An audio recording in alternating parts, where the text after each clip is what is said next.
Hello and welcome to the programme. Israel's Prime Minister Benjamin Netanyahu has announced a series of measures after 7 Israelis were killed and 5 wounded in 2 shootings.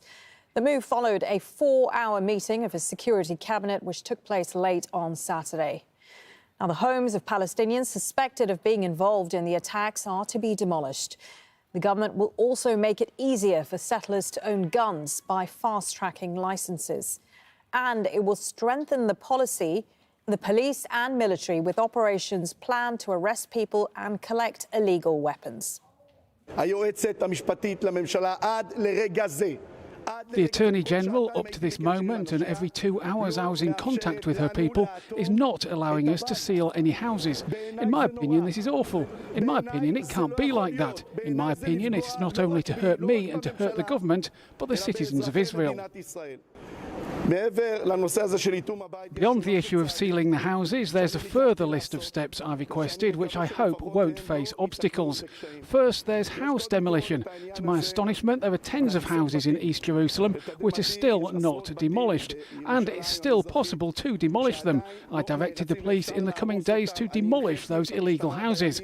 And there's the issue of weapons. I want weapons on the streets. I want the citizens of Israel to be able to defend themselves.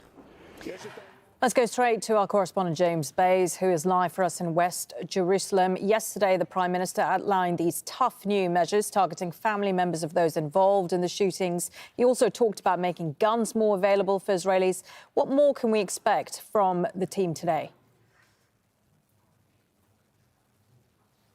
Well, we know that in addition to the Security Cabinet meeting, which has made these decisions, specific decisions on security matters, there is the wider Cabinet, the full Cabinet, which is meeting shortly. So that may have some follow-up work from what has been decided by the Security Cabinet. I think one of the problems the Security Cabinet faced is that this is not, the recent incidents we've seen are not attacks carried out by members of any one group. In the past, for example, Hamas have carried out an attack, and you see the Israelis carry out a strike on Hamas in Gaza. This is more difficult for them to respond to because these are sole attackers, we think, operating on their own. And that's why I think what we've seen from the Security Cabinet are measures that many in the international community will consider revenge tactics and collective punishment. For example, demolishing the homes of the suspects. Well, they're family homes where families live, and there's no evidence so far that any of those families knew what was being planned, and yet they are going to be caught up in this collective punishment. We understand that family members, friends may be arrested as well. We also understand that they're likely to be stripped of their Jerusalem IDs, meaning that they can no longer live in East Jerusalem and will be expelled from the city where those families may have lived for very many years. The other tactics that the other measures that have been announced by the Security Cabinet, well, one is to speed up the issuing of gun licenses. That means more guns on the street. Already, the Israeli police encouraging Israeli citizens who have gun licenses to actually carry their weapons in public. And that, again, many fear, many international observers fear, is just going to lead to more violence when you've got people wandering the streets fully armed. And the other aspect of this, which specifically in the statement from the Security Cabinet is in response to celebrations, Palestinian celebrations, and there were some in response to the most recent attacks, and that is more settlement. They're going to, we think, and maybe the full Cabinet will add to what we've heard from the Security Cabinet on this, authorise more building on Palestinian land.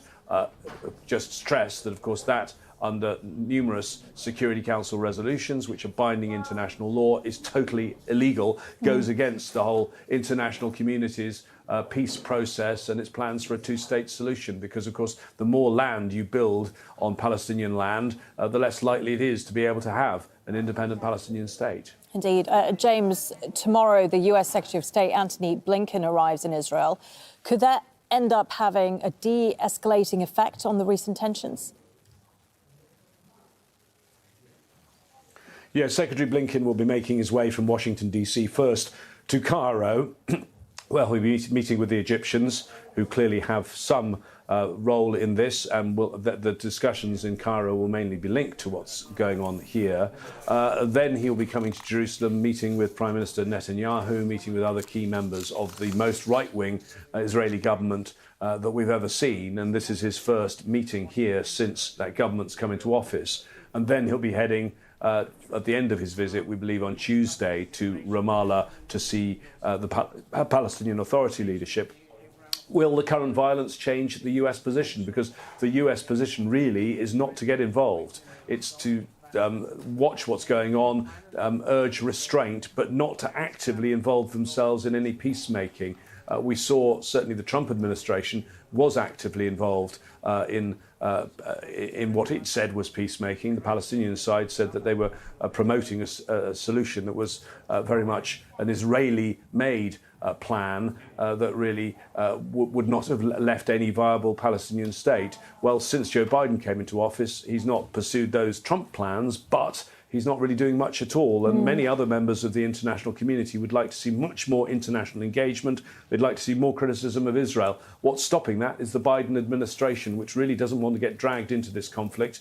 It's focusing its energy on other things, particularly the war in Ukraine. Will Secretary of State Blinken coming here seeing things for himself? Will it change the Biden administration position? Let's see, but I'm somewhat doubtful.